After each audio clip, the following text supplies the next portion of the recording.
We want people to want to fight AIM, but at the same time, we also really want you to love AIM. Many Marvel fans know what Hydra is. Hydra is all about using military might to conquer.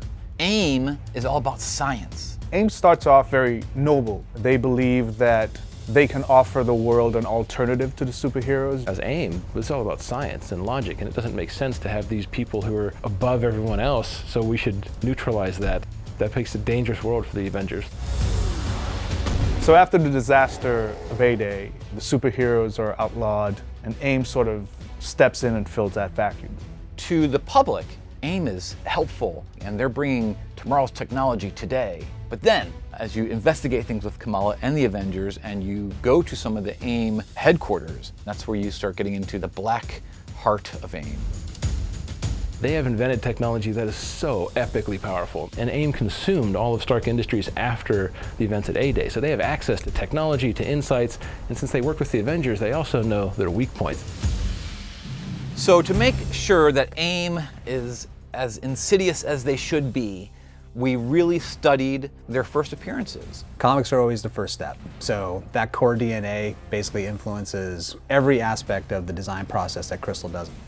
And we just found all sorts of crazy locations that they built, and weapons that they've built, and robots they've created. Their design is very functional. It's not very showy. It's funny because if you actually asked an AIM scientist if they thought their designs were sinister, they would be befuddled by that. They wouldn't understand it. Sometimes that might end up looking a little alien, and for them it's just roll it out the door. You're gonna come up against a wide variety of AIM threats as you play through the world of Marvel's Avengers. You'll be faced with robot automatons that they have created, big exosuit wearing mech troops that are gonna be able to go toe-to-toe with the Hulk, as well as some large mechanized threats.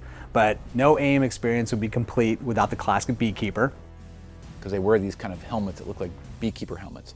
What that comes from is in the comics, the individual members of AIM were anonymous. And that collective mentality, that hive mind, makes you automatically think of the structures and the hierarchies that work within a beehive.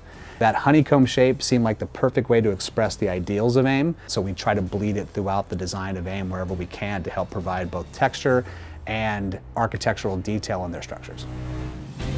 So at the beginning of the game, you meet some of the founders of AIM, George Tarleton and Monica Rappaccini. George Tarleton's a very complex character. He truly believes in a world protected by science. He finds the Avengers to be very dangerous. Power that is unchecked and unregulated like that is a dangerous thing. And so he wants to put checks and balances on that sort of thing.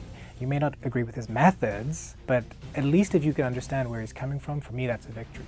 Marvel's bringing up really like one of these original supervillains as well, you know? Like, it's cool, I think, that it's not always the same sorts of like familiar stories that we're finding, right? Where George is very reserved, Monica is much more assertive. She is the second in command, if you will, with George Tarleton. Monica's issue with the superheroes really is they just sort of stand in her way because all that matters to her are her experiments with the Inhumans. When they try to sort of stop her from doing that, that is her big conflict. You know, I kind of feel like she means well, but then maybe not so much.